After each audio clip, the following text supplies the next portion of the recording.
Ja, så sidder vi her i drivhuset ved Palle Mose, vinderen af Danmarksmesterskabet og Skandinavisk mesterskab i håndbryg 2013. Og det er med hans Foreign Extra Stout, som hedder Sorte Sampo. Og vi skal nu prøve den her øl her. Du hiver bare proppen af, Palle.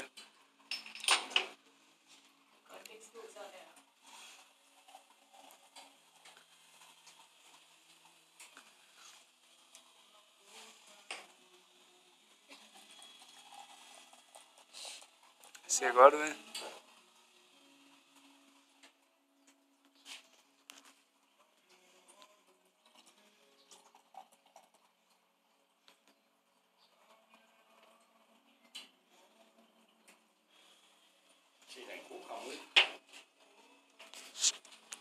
Så siger du vel skål, ikke? Skål.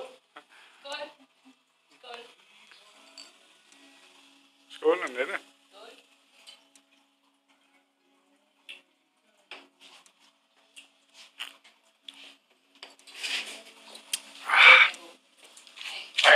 Lakrids og kaffe.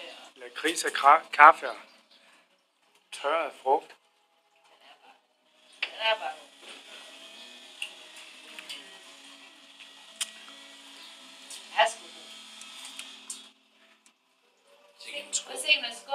Se vinderen her, ikke? Ja.